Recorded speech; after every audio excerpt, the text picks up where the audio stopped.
Public School, Bharachar, for online classes. Today we are going to deal with chapter number 8. For class 8 civics, chapter number 3rd. Why do we need parliament? Parliament हमारे लिए क्यों जरूरी है? तो पहले तो आप ये बात समझ लें कि पार्लियामेंट है क्या चीज और पार्लियामेंट के क्या काम होते हैं, इसके बारे में हम लोग जानेंगे। कौन उसके मेंबर्स होते हैं, इन सब चीज़ों के बारे में आज हम लोग देखने जा रहे हैं। और पार्लियामेंट मतलब होता क्या है, सबसे पहले उसको डेफिनेशन देखते हैं हम लोग। Parliament of India has immense power and it has the power of making laws. Parliament is a place where the elected members और representatives of people sits to make laws for the country. तो parliament of India is a place where laws are made. इतना आप समझिए कि parliament वो जगह है जहाँ पे हमारे द्वारा चुने गए जनप्रतिनिधि जाते हैं और हमारे लिए कानून बनाते हैं जिसके तहत ये देश चलता है। तो अब ये इतना तो क्लियर हो गया कि व्हाट इज पार्लियामेंट। तो पार्लियामेंट क्या है, तो लोगों के द्वारा चुने गए जनप्रतिनिधियों के लिए वो जगह है जहाँ पे वो बैठ करके विचार विमर्श करके देश चलाते हैं और देश चलाने के लिए तरह तरह के कानून बनाते हैं। तो there are 2 houses in our parliament. What are they? Lok Sabha and Rajya Sabha. ठीक है, 2 हाउसेस होते हैं, लोकसभा एंड राज्यसभा।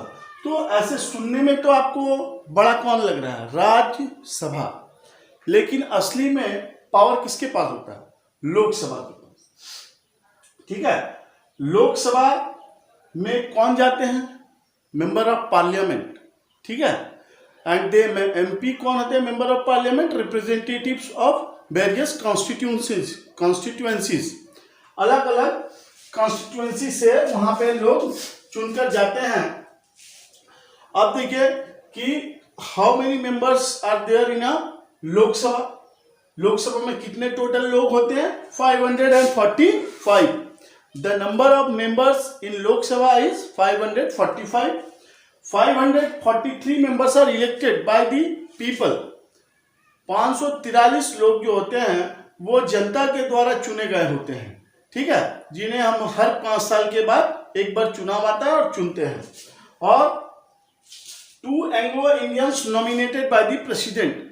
अब यहाँ पे आप बोलेंगे sir what is Anglo Indians?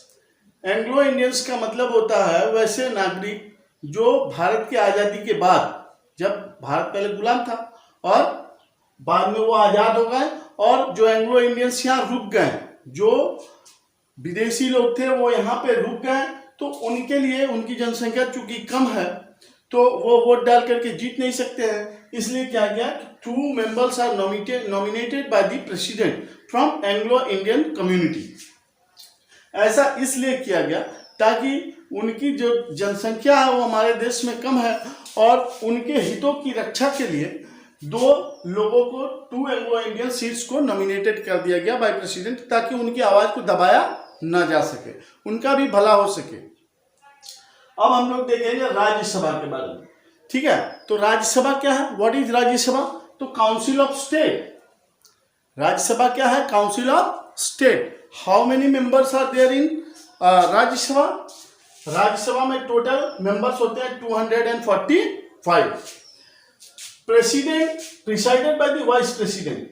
ये जो टोटल स्ट्रेंथ 245 मेंबर्स का है और उस पे पूरा उसका जो कार्य प्रणाली है उसको देख रेख कौन करता है? राज्यसभा का वाइस प्रेसिडेंट करता है, इसलिए लिखा गया प्रेसिडेंट बाय वाइस प्रेसिडेंट। ठीक है, 233 members are elected, means 233 members are elected means वो चुने जाते हैं, and 12 Anglo Indians nominated by the president. और राज्यसभा में 12 सीटें जो एंग्लो इंडियंस के लिए रिजर्व होती हैं उसको प्रेसिडेंट नॉमिनेट करते हैं कि किसको राज्यसभा में रखना है और किसको नहीं रखना है। They are nominated. ठीक है, तो एंग्लो इंडियंस का मतलब भी मैंने पहले आपको समझा दिया कि व्हाट इज एंग्लो इंडियन। तो एंग्लो इंडियंस का मतलब भी यहाँ क्लियर है। अब देखिए, various needs for a party to form a government. अब हमारे देश में चुनाव हुआ, कौन सरकार बनाएगा, कौन देश चलाएगा, इस बात पे हमेशा चर्चा होती है। तो हमारे देश में जो पार्लियामेंट है उसमें कितने लोग हैं? 545 मेंबर्स होते हैं टोटल, लेकिन सरकार बनाने के लिए 272 मेंबर्स और मोर मेंबर चाहिए आपको। अगर कोई पार्टी सरकार बनाती है, आइदर गवर्नमेंट, कांग्रेस और BJP, they will have to win 272 seats. उनको 272 सीटों या उससे ज़्यादा सीटों पे बढ़त हासिल करनी पड़ती है, बढ़त नहीं, जीत हासिल करनी पड़ती है, तभी जाकर के वो सरकार बना सकते हैं। और अगर किसी केस में कोई ऐसी भी स्थिति आ जाती है जब किसी भी पार्टी के पास मेजॉरिटी नहीं होती है, no party has won 272 seats, 272 सीटों पे किसी भी एक पार्टी का कब्जा नहीं हो पाया, जीत दर्ज नहीं कर पाए, तो वो लोग क्या करते हैं? दे मर्जेस, दे कोलैबोरेट, जो छोटी छोटी पार्टियों को मिला करके आपस में वो एक पार्टी अलायंस बनाते हैं।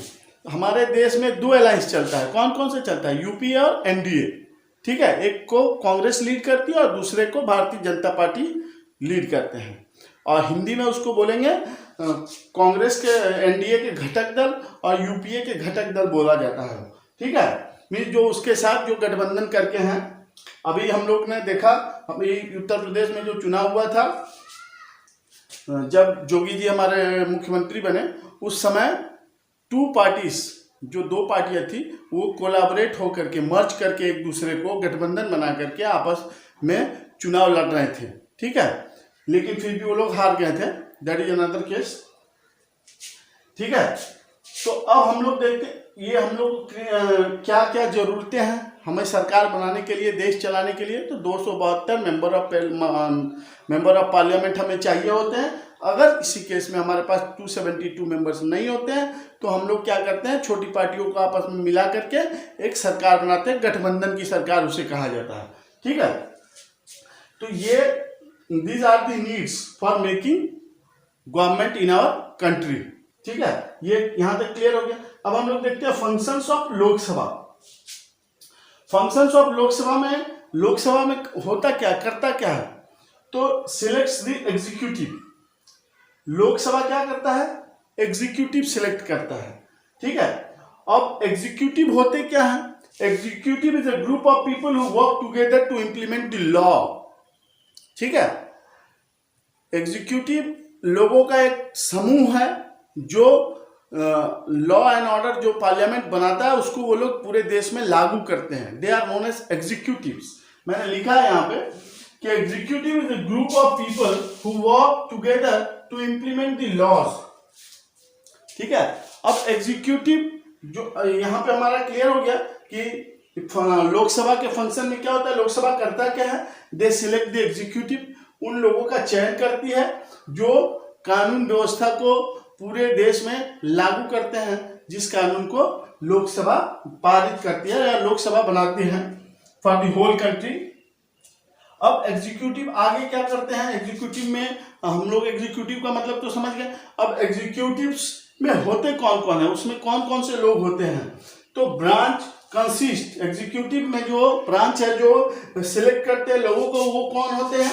प्रेसिडेंट होते हैं, वाइस प्रेसिडेंट होते हैं, प्राइम मिनिस्टर होते हैं और काउंसिल ऑफ मिनिस्टर्स होते हैं। मतलब इतने सारे लोग ब्रांच में, एग्जीक्यूटिव का जो ब्रांच होता है इसमें इतने सारे लोग होते हैं और ये लोग पूरे देश में कानून व्यवस्था को देखते हैं अपने देश में, ठीक है। तो यहाँ तक तो चैप्टर हमारे लिए क्लियर हो चुका है कि एग्जीक्यूटिव्स क्या है, एंग्लो इंडियंस क्या है, लोकसभा के फंक्शंस क्या हैं और राज्यसभा के फंक्शंस क्या हैं, सरकार बनाने के लिए हमें क्या क्या चाहिए, what are the various needs to make government in India. इन सब चीज़ों पे हम लोगों ने डिस्कशन किया। एंड टुमारो और in next class, in next video I will explain more things about this lesson or related to these lessons about, ठीक है। Thank you for watching this video.